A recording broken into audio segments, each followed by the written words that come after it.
And it came to pass, as he went into the house of one of the chief Pharisees to eat bread on the Sabbath day, that they watched him. And behold, there was a certain man before him which had the dropsy. And Jesus answering spake unto the lawyers and Pharisees, saying, Is it lawful to heal on the Sabbath day? And they held their peace. And he took him, and healed him, and let him go. And answered them, saying, Which of you shall have an ass or an ox fallen into a pit, and will not straightway pull him out on the Sabbath day? And they could not answer him again to these things.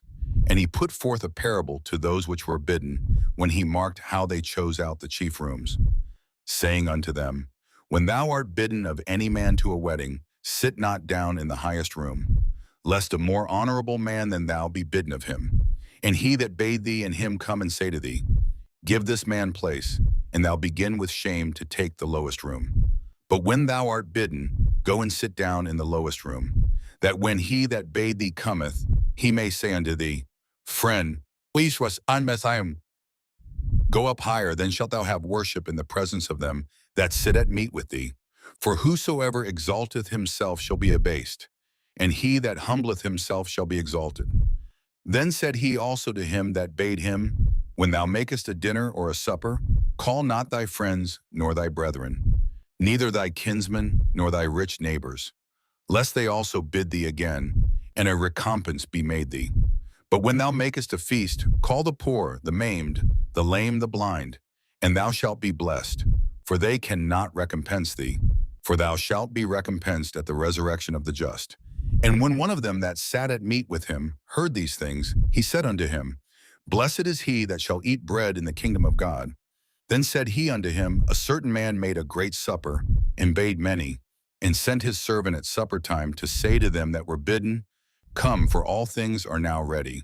And they all with one consent began to make excuse. The first said unto him, I have bought a piece of ground, and I must needs go and see it. I pray thee have me excused. And another said, I have bought 5 yoke of oxen, and I go to prove them. I pray thee have me excused. And another said, I have married a wife, and therefore I cannot come. So that servant came and showed his lord these things. Then the master of the house, being angry, said to his servant, Go out quickly into the streets and lanes of the city, and bring in hither the poor and the maimed, and the halt, and the blind.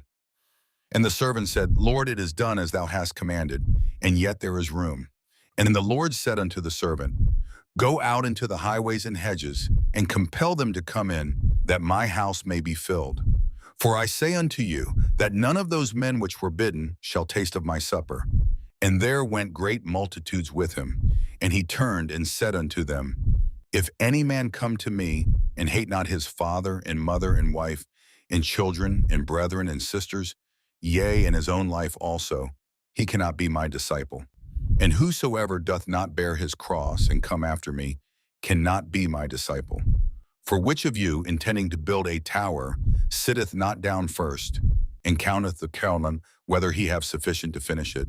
Lest haply after he hath laid the foundation, and is not able to finish it, all that behold it begin to mock him, saying, This man began to build, and was not able to finish. Or what king, going to make war against another king, sitteth not down first, and consulteth whether he be able with 10,000 to meet him that cometh against him with 20,000? Or else, while the other is yet a great way off, he sendeth an ambassage, and desireth conditions of peace. So likewise, whosoever he be of you that forsaketh not all that he hath, he cannot be my disciple. Salt is good, but if the salt have lost his savor, wherewith shall it be seasoned? It is neither fit for the land, nor yet for the dunghill, but men cast it out. He that hath ears to hear, let him hear.